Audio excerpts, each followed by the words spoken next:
दोस्तों नमस्कार। आज इसमें बताऊंगा मैटर, है ना।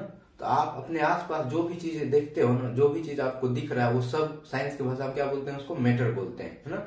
साइंटिस्ट लोग ने मैटर को डिफाइन बहुत पहले किया था, इंडियन साइंटिस्ट ने उन्होंने क्या नाम था, महर्षि कणाद। महर्षि कणाद जी ने बहुत दिन पहले बता दिया कि जो भी मैटर हमारे पास होता है वो सभी 5 चीजों से बना होता है, जिसको पंच तत्व बोलते हैं। पंच तत्व हम अपन बोलते हैं ना, पंच तत्व में विलीन हो गया, है ना।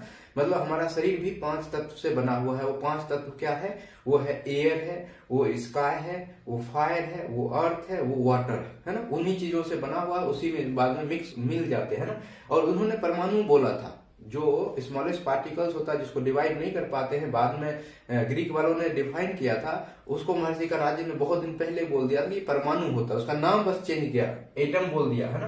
तो एटम जो डिवाइड नहीं हो सकता है फर्दर, उसको कौन सा साइंटिस्ट ने, ग्रीक के साइंटिस्ट ने बाद में डिफाइन किया, उसको बोलते हैं एटम, है ना। जो फर्दर डिवाइड नहीं होता, फर्दर डिवाइड नहीं होता है।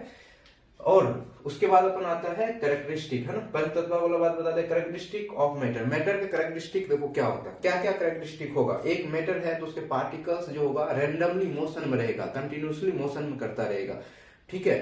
एक दूसरे को फिर क्या करेगा, वो अट्रैक्ट करेगा, वो एक दूसरे को अट्रैक्ट करता रहेगा, है ना। एक दूसरे को अट्रैक्ट करेगा। उसके बाद उसके बीच में कुछ स्पेस भी रहेगा, उसके बीच कुछ स्पेस भी रहेगा, जगह भी खाली रहेगा, ठीक है। उसके बाद आता है स्टेट्स ऑफ मैटर। आप है ना नॉर्मली बुक में पढ़े होंगे 3 स्टेट्स। स्टेट का मतलब, और वो राज वाला स्टेट नहीं, है ना। ये स्टेट का मतलब अवस्थाएं, है ना। पदार्थ की अवस्थाएं भी होंगे, वो होते हैं 5। मैं इस वीडियो में बताऊंगा 5 अवस्थाएं क्या हो गया।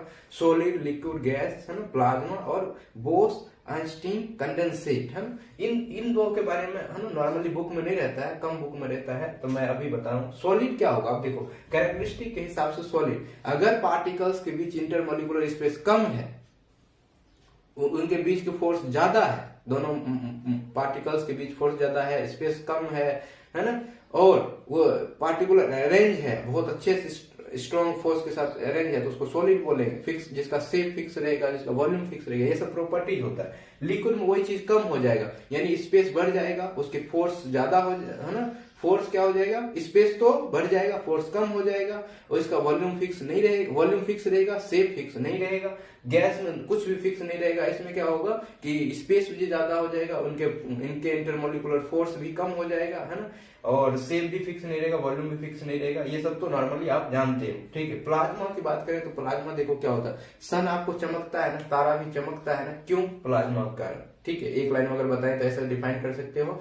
उसके उसी तरीके से ये जो ट्यूब लाइट होता है, ट्यूब लाइट जो होता था, वो किस तरीके से, है ना, ग्लो करता है, बिकॉज ऑफ प्लाज्मा। तो plasma is state in which molecular particles have high velocity, high energetic particles, है ना, in which high energetic particles are remains known as plasma. यानी उसके बाद जो काइनेटिक एनर्जी होता है, अगर वो काइनेटिक एनर्जी अपन बढ़ा दें तो उसमें क्या होगा, रैंडमली मोशन करता रहेगा, वही स्टेट जो होता है ना, वो प्लाज्मा बोलते हैं। यानी आप ये बोल सकते हो कि अगर कोई मैटर को बहुत ज्यादा गर्म कर दें तब जो हमें स्टेट मिलेगा उसको प्लाज्मा बोलते हैं, ठीक है ना।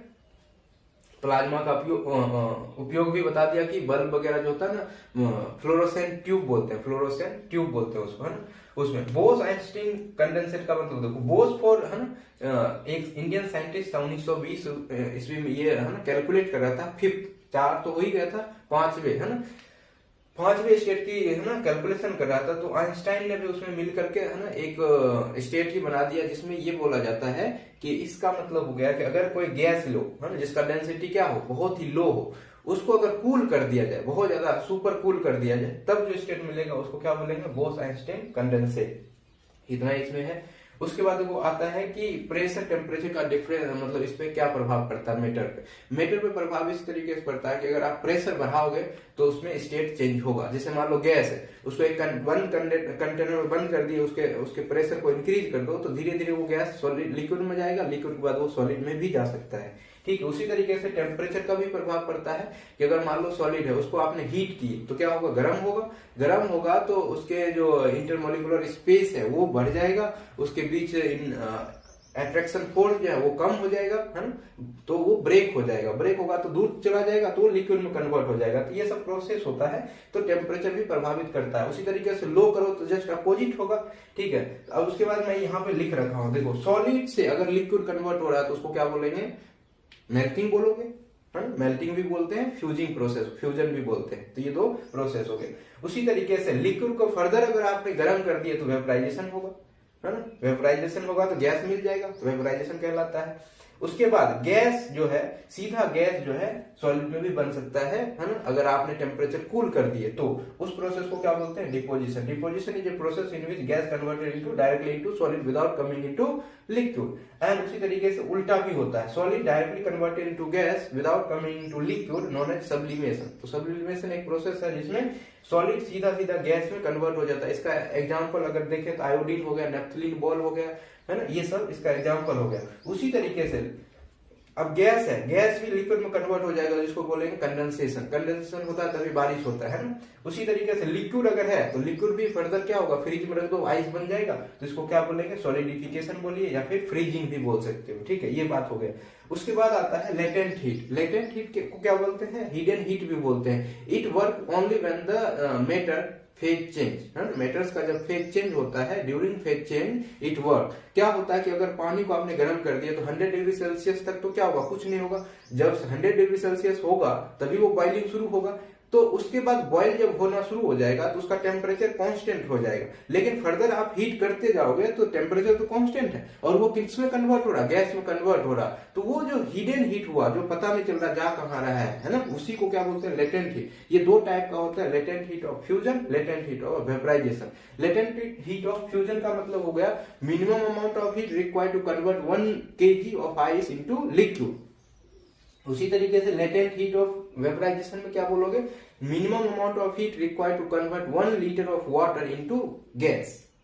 क्लियर है ये बात? लेटेंट हीट दो टाइप का होता है। अब देखो वेपराइजेशन जो होता है ना, दो टाइप का। वेपराइजेशन का मतलब सिंपल हमने अभी बता दिया, liquid converted into gas, known as vaporization. Vaporization दो टाइप का होता है, इवोपोरेशन और boiling. Evaporation and boiling. Evaporation का मतलब ये होता है, आपको दिख रहा होगा, इवोपोरेशन का मतलब ये हुआ कि ये एक नेचुरल फिनोमिना है, सरफेस फिनोमिना भी है, नेचुरल फिनोमिना भी है, सरफेस भी है। ये हमेशा होता रहता है कम टेम्परेचर, बिलो, है ना, बिलो बॉइलिंग पॉइंट।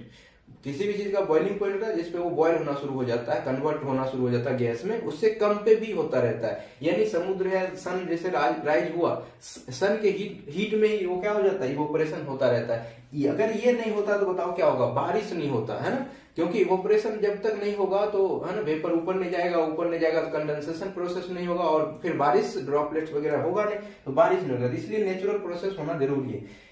तो ये हो गया। बॉइलिंग देखो अपोजिट है, ये बल्क फिनोमिना बोलते हैं। बल्क मतलब पूरे कंटेनर में होगा, जैसे आपने गर्म कर दिए पानी, है ना, पानी डाल दिए किसी कंटेनर में और गर्म करना शुरू कर दिए, तो 100 डिग्री सेल्सियस होगा पानी का, जैसे बॉइलिंग पॉइंट होता है, तभी वो क्या होगा? बॉइलिंग होगा, तभी वो भाप बन के उबलेगा, है ना, समझ रहे हो ना।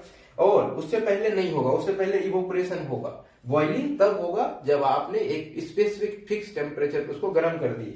अब देखो इसमें एक चीज और बता दूंगा कि इवोपरेशन जो होता है कूलिंग इफेक्ट देता है। जैसे मान लो कि आपको पसीना आ गया, आपने पंखे के नीचे बैठ गए तो ठंडा लगता है। क्यों? क्योंकि पंखा ने उसको क्या कर दिया, अब इसे एक चीज मैं बताऊंगा अभी और इसके रिलेटेड, पंखा ने क्या कर दिया, उसको टेम्परेचर को हीट कर दिया, है ना, तो वो किसमें कन्वर्ट हो गया? वेपराइज हो गया। वेपराइज हो गया तो हीट लिया था, कहां से हीट लिया? जहां भी पानी था वहीं से हीट लिया, तो बॉडी था, बॉडी से हीट को ले लिया, तो ये इवेपोरेट होकर के दूर चला गया एनवायरमेंट में, तो बॉडी को क्या कर दिया? कूल कर दिया, इस तरीके से। अब देखो जो वेपराइजेशन होता है उसको प्रभावित करने वाला फैक्टर क्या क्या है, यानी सरफेस एरिया को बढ़ा दो, सरफेस एरिया को बढ़ा देंगे, उसके बाद टेम्परेचर को इंक्रीज कर दो, ये इससे भी होगा। उसके बाद आपने ह्यूमिडिटी को कम कर दो, ह्यूमिडिटी को कम कर दो। ह्यूमिडिटी कम करने का मतलब हो गया कि आपके आसपास का जो एयर है उसमें वाटर ड्रॉपलेट्स को कम कर दिए, तो वाटर ड्रॉपलेट्स कम है ऑलरेडी, तो उसमें क्या होगा? भर जाएगा, यहाँ से जहां भी वो पानी है वहां से इवोपरेट होकर जल्दी जल्दी चला जाएगा। उसके बाद विंड का स्पीड तेज कर दो, विंड हवा जितना ही तेज होगा उतना ही इवोपरेशन ज्यादा होगा, तो तेज होता है। जिस दिन हवा तेज होता है उस दिन बारिश होने का ज्यादा चांसेस रहता है। तो ये सब चीजें हमने बताया है इसमें। और गर्मी में क्या होता है, अब ये देखो हवा जब चलता है तो गर्मी कपड़े जल्दी सूख जाते हैं, वो भी इवोपरेशन का रेट जो है ना बढ़ जाता है, विंड की स्पीड। तो ये पूरा हमने इसमें ये बताया हूं। अगर वीडियो पसंद आए तो लाइक सब्सक्राइब जरूर करिए। बहुत बहुत धन्यवाद।